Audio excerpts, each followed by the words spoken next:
Welcome back to Candid Corporate Conversations with Kanisha Hart, CEO and founder of Confident You. Super excited to have you back. Today, I want to dive right in to our third topic. This is topic number 3. Thank you for everyone who has viewed and seen the first and second rendition of Candid Corporate Conversations. I invite you to check those out if you have not. You can find them on my YouTube page as well as my Facebook page. And this is the number 3 installment. And today we are talking about mentorship, but from a little bit of a different aspect than what you may be accustomed to. And so, ladies, what I want to talk about with mentorship is how we're treated differently in corporate America with our mentorship than men are. And of course, we're going to be candid here. And so, mentorship in the workplace is integral to our success, right? Most of us know that. If you don't, I want to share that message with you. If you're not being mentored by someone, find a mentor. It is so important for your personal growth. It's a mirror and a reflection that tells from someone who has experience either doing something that you want to do, being in a position where you want to be in, who has experience and lifelong lessons that they can share with you that will help you to prevent running into the same problems, mistakes that they did. You can bounce ideas off of them, and because of their experience, their lifelong lessons that they've learned up until that point in their life, they can give you feedback, ideas, help to be a sounding board for when you need help to navigate what you're going through. And so a mentor is super valuable. But mentors are differently provided as far as how you're mentored for women versus men in the workplace. And the right mentorship is super imperative to your success. So let me tell you what the differences are. And I want you to think about if you've ever been mentored, if this applies to you. Often for men, when they're mentored in the workplace, they are mentored on how the business runs, the operations of the business, the finances of the business, the strategy of the business, so that they are ready and learning how to step into the next role or the next higher level that helps them to be able to eventually, if that's their aspiration, get to a point where they would be able to run the entire operations of a company, right? At the CEO level, where they may not run it, but they know it, they understand the important integral fundamentals of how to run and operate a business, the entity. That is often how men are mentored. They're taught those things. Those are the conversations that they are having in their mentor conversations. With women, often we're mentored on how to be more confident, how to speak up and make ourselves heard in the workplace, how to self-promote, how to build better relationships and network better. If you have ever experienced that type of mentorship from multiple mentors in the workplace as a woman, think about the difference between how you're being mentored and how the men are being mentored. And I want you to think about, did someone mentor you on the next skill set that you would need in the next position in order to move into that role, to advance your career? If not, that means there's a disparity in how we're mentored as women versus men. I don't think it's intentional. I don't think people do it intentionally. But there is, and the reason why I'm doing these candid corporate conversations from a woman's standpoint is because there's an unconscious bias that people have about how women are perceived in the workplace versus how men are perceived. What a woman should do in the workplace versus what a man should do. And I'm going to go off on a little bit of a tangent here. And I just want you to think about it. Oftentimes, we as women are either pigeonholed, told, advised, encouraged to learn the business aspects of marketing, human resources, those softer areas of the business. Highly important, absolutely necessary. Steer the dollars of businesses, because without marketing, businesses would fail because nobody would know about their product or service. And without HR, all businesses would fail, right? Because if you are in HR, you keep the employees and the company on an even keel as much as possible, right? Those are integral parts of the business, but how often do those positions put you on a path to be a CEO? Not often do we find that the director or the vice president of HR moves into a CEO role or a COO role, or the chief marketing officer moves into that CEO role. You may be part of the C-suite, and C-suite, for those of you all who that may not be a term you're familiar with, C-suite is the level where the chief officers are operating. So your chief executive officer, your CEO, your chief financial officer, your CFO, so forth and so on. So when we say C-suite, that's what we're talking about. But rarely do you see individuals move from HR marketing into those roles. But you do see finance officer, chief financial officer move into that role, right? That's learning about the finances of the business. The chief informational officer, right? Who's overseeing the technology of the business or the telecom portion of the business, right? Chief operating officer, who's overseeing the majority of the operations of the business. Those individuals are often men, and those are typically the ones who are on that strategic pathway to the CEO. And so I'm talking big level, even though this conversation applies to every single woman at every single level who's operating in corporate America. But just think about that concept that in mentorship, we are being groomed, even in our choices of positions and different departments that we operate in. We're encouraged to go into positions that do not put us on the same trajectory as our male counterparts. So mentorship is one place where we can grab on, take control, and give ourselves the opportunity that if you do have that desire, that goal to be in the C-suite and to be in one of those positions that could put you in line to be in a CEO position, or even if it's to put you in line to be a senior vice president or a vice president in your company, or even a senior leader, you've got to know the business. And so bringing it back to the mentoring, you want to have a mentor and you want to ask, politely demand, to be mentored in the same way that our men are mentored, to be taught the business, to be mentored in learning business acumen that is going to provide you the skill set and the knowledge that you need to be in order to step into a higher level role. Because it doesn't matter how many amazing relationships you have.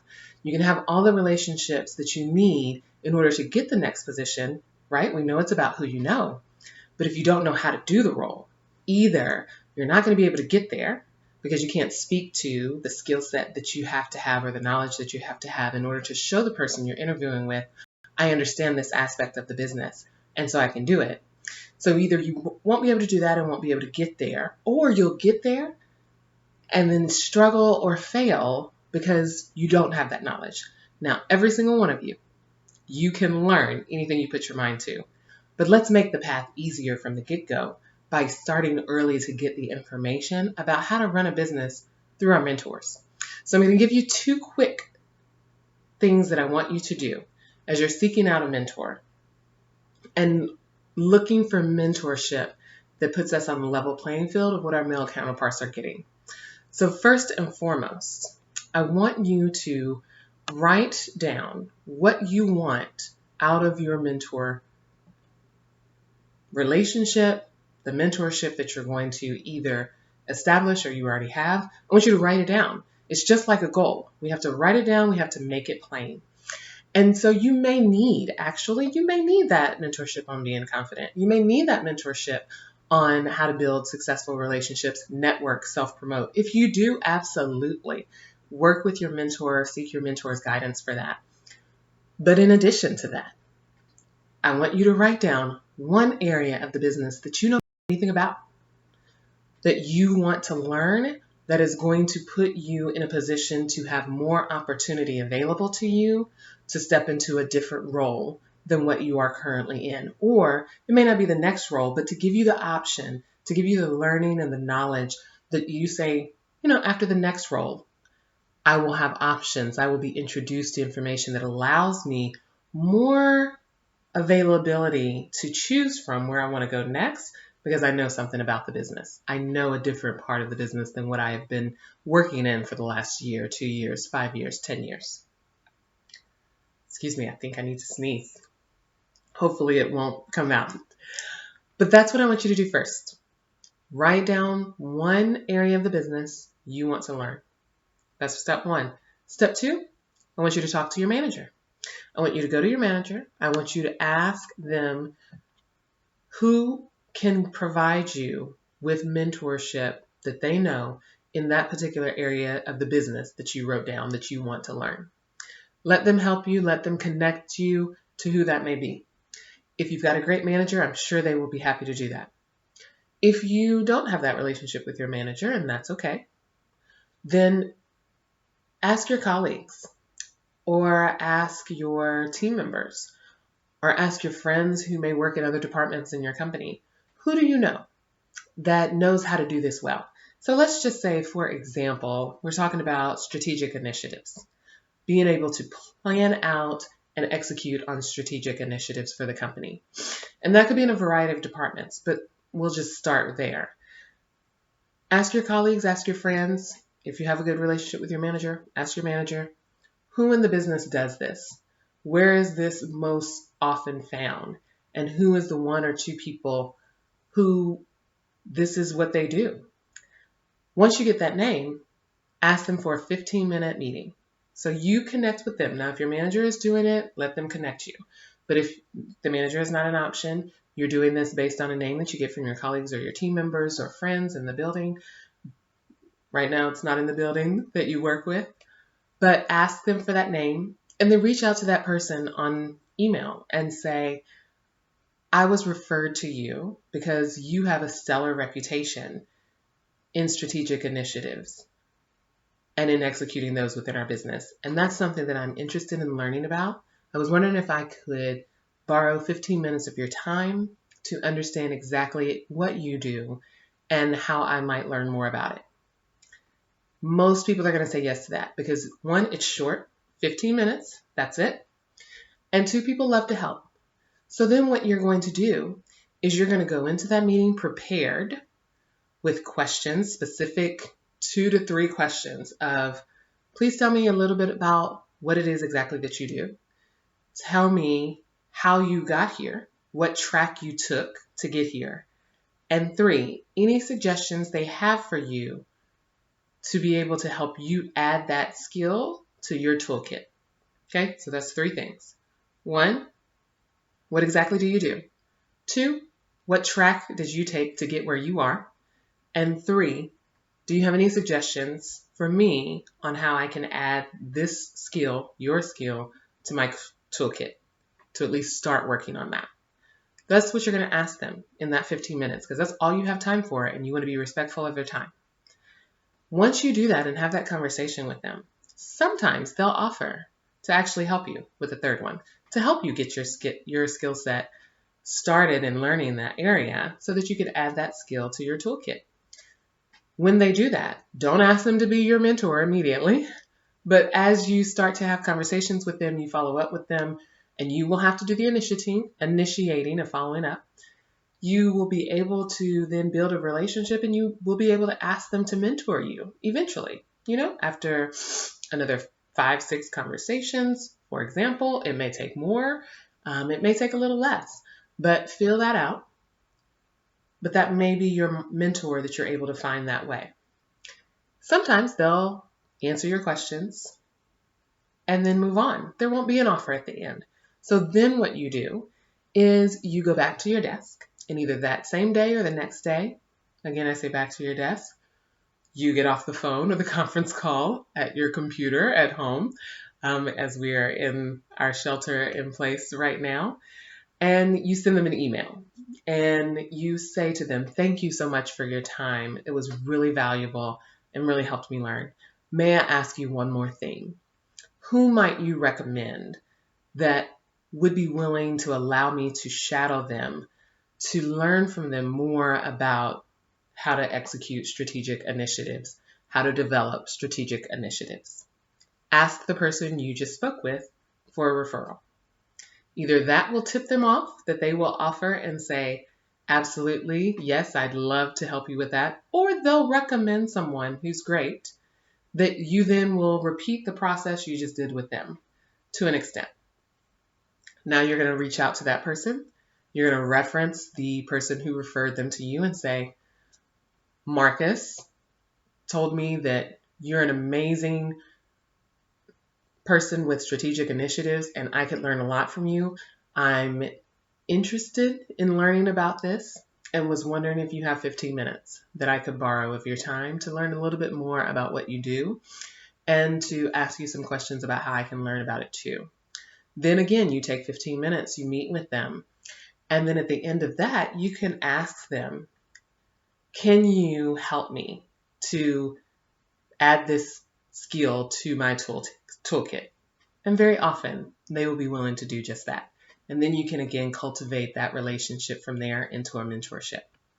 And so those are the two things that you're going to do that is going to put you on a same level playing field, put us as women on the same level playing field as our male counterparts, our male counterparts when it comes to the value that we can get from mentorship. And the funny thing is, mentors who teach women to build their confidence and self-promote and the relationships, if that's their focus and they tell you that's where you need help, often it's not ill intent. It's just they're not even cognizant that they may say to a man, and especially from a male perspective, let's get you information about how to run the business. And they say to a woman, let's get you information about how to build relationships to build in the business. They have the same positive intent to help you grow, but we have to know, in order for us to truly grow, level the playing field, we've got to know the business as well as our male counterparts. Mentorship is a powerful way to do that, but we have to drive. You have to drive what you want to get out of your mentorship. And today, this information, candidly, this is what's going to help you build faster.